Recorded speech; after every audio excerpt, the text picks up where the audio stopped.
LRTF का longest remaining time first. We have 4 processes. Arrival time is given, burst time is given.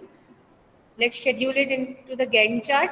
At time 0, no processes are there. 0 to 1 is the idle time, है ना? Then next, at time 1, process P1 is arrived. We assign P1 to the CPU. For how much time we'll assign it?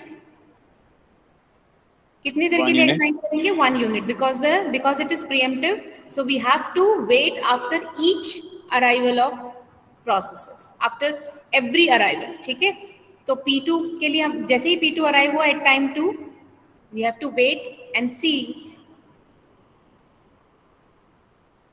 कि longest remaining time जो हमारा criteria है वो fulfill कौन कर रहा है. So which one is fulfilling? P2 है ना? तो P2 को हम assign कर देंगे. कितने देर के लिए? नेक्स्ट अराइवल तक. तो 3 यूनिट तक हमने दिया. एट टाइम 3 जैसे ही P3 आता है, अब हमारे पास 3 प्रोसेसेस हैं. तीनों में देखिए किसका लॉन्गेस्ट है? P3 का. तो will assign P3 next. For how much time? For 1 unit only. ये 5 यूनिट इसका बचा हुआ है. Then at time 4 now we have 4 processes. किसको असाइन करेंगे नेक्स्ट?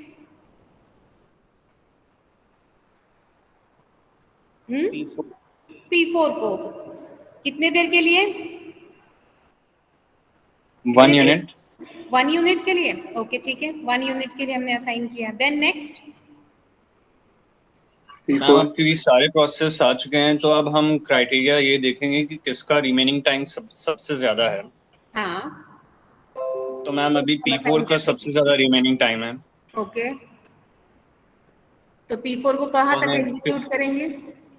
मैम जितना उसको चाहिए. ओके चलो, मैं वैसा नहीं कर रही, आप मेरे को बताइएगा. मैम हाँ जी मैम, जब P3 पे जब कंप्लीट हो रहा टाइम 4 तब तक तो सारे प्रोसेसेस आ जा रहे, तो P4 अपना पूरा टाइम ले लेगा एग्जीक्यूट होने के लिए. वही मोहित भी बोल रहा है, लेकिन मैं नहीं करती ऐसा. ठीक है, let's see. Eight time 4 P4 आया था. P4 को मैंने एग्जीक्यूट किया 1 यूनिट के लिए. देन क्योंकि अब सारे प्रोसेसेस आ गए हैं तो मैं फिर से P4 को सेलेक्ट करती हूँ and I will execute it for next 1 unit. अब इसका हो गया बर्स्ट टाइम 6. नेक्स्ट अभी भी P4 का बर्स्ट टाइम सबसे ज्यादा है तो मैं P4 को फिर से सेलेक्ट करती हूँ. For how much time? For 1 unit. ठीक. At time 7 I can see we have 2 processes जिसका बर्स्ट टाइम सेम है 5. अब बताओ किसको सेलेक्ट करें? P4 को पूरा एग्जीक्यूट करना था क्या? मैम P3 को करना पड़ेगा अब. यस, अब P3 को सेलेक्ट करना पड़ेगा, है ना? क्योंकि देखो दोनों का बर्स्ट टाइम सेम हो गया. ये शॉर्टेस्ट रिमेनिंग टाइम नहीं है, ये लॉन्गेस्ट रिमेनिंग टाइम है. At some point of time some processes will be having more burst time, तो you have to schedule that. ठीक है, तो हमको वेट करना पड़ेगा. आप ऐसा कर सकते थे कि at time 4 you will assign P4 और देख लिया कि नेक्स्ट कब तक ये इक्वल हो जाता है. इसके नीचे जो लोअर है तो यहाँ पे सीधे मैं यहाँ 7 लिख देती, है ना? That will be okay. But पूरा एग्जीक्यूट करना वाज रॉन्ग. 21 इसमें भी आएगा, बट देखो ठीक. तो इस टाइम पे P3 एंड P4 का बर्स्ट टाइम सेम हो गया है at time 7. Then which process to select? जब हमारा क्राइटेरिया सेम हो जाता है, उसमें कॉन्फ्लिक्ट आता है, then we will go for we are checking arrival time. तो अराइवल टाइम किसका कम है? कौन पहले अराइव हुआ है? Process P3. So will assign process P3. अगर ये भी सेम होता तो will go for process ID. जिसका प्रोसेस ID लोअर होता हम उसको असाइन करते. बट हियर हमारा कॉन्फ्लिक्ट यही रिड्यूस हो गया that कि P3 पहले अराइव हुआ है तो I can assign P3 here. For how much time बताओ? बस वो एक ही यूनिट एग्जीक्यूट हो पाएगा कि P4 फिर से बड़ा हो जाएगा, है ना? फिर से हम P4 को असाइन करेंगे. कितने देर के लिए? Again 1 unit. फिर से दोनों में सिमिलैरिटी होगी तो फिर P3 सेलेक्ट होगा, है ना? फिर 1 यूनिट के लिए हुआ एंड देन फिर P4 सेलेक्ट होगा. पर यहाँ पे एक डाउट आ रहा है. मैम जैसे ही वो P3 और P2 हुआ तो मैम अब P2 और P3 का बर्स्ट टाइम तो सेम हो गया है, तो हम P2 को एग्जीक्यूट क्यों नहीं कर रहे? अभी कहाँ कर रहे? अभी हुआ ना, अभी हुआ. Yes ma'am. अभी हुआ, देखो इस जगह पर हुआ। अब सभी का 3-3 हो गया। I am going to select P2 next. पहले कहाँ हुआ था? जब P3 एग्जीक्यूट हुआ तो उसका 3 हुआ 1 यूनिट एग्जीक्यूट होने के बाद, है ना? लेकिन इसका 4 था P4 का, तो सबसे लॉन्गेस्ट कौन हुआ? P4, इसलिए मैंने P4 को शेड्यूल किया। अब सबका 3 है तो अब P2 सेलेक्ट होगा।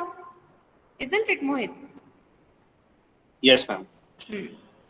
P3 13, देन P4, ये हो गया 14।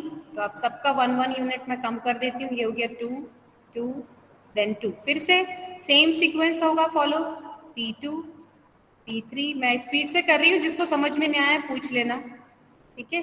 15, 16, 17, ठीक, सबका 1-1 हो गया। सबको 1-1 यूनिट मैंने एग्जीक्यूट किया। अब देखो सभी का 1-1 है तो किस ऑर्डर में होगा? अब फिर P1 भी इन्वॉल्व हो जाएगा। तो P1 18, then P2 19, then P3 20, and then P4 21। तो सभी का 21 तो आया, बट ये गैंट चार्ट नहीं आया था। यहाँ पे ये चेंज हमने किया, ये जो चेंज है ये वाला, और ये हमने यहाँ पे 1-1 यूनिट करके किया। वो इसलिए आप लोगों को समझाने के लिए, क्योंकि आप लोगों ने यहीं पे गड़बड़ की थी, ठीक?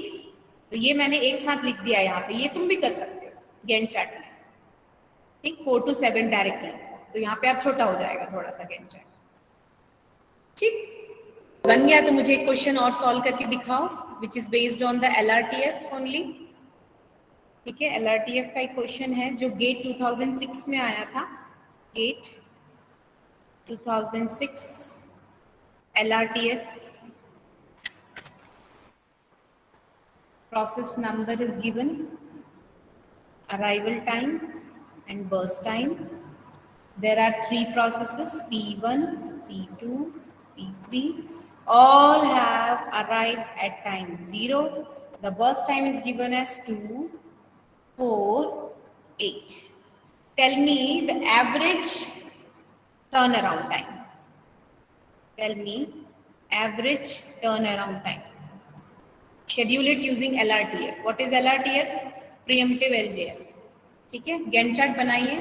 कहीं डाउट आता है आप तुरंत मेरे से पूछ सकते हैं। सॉल्व करिए।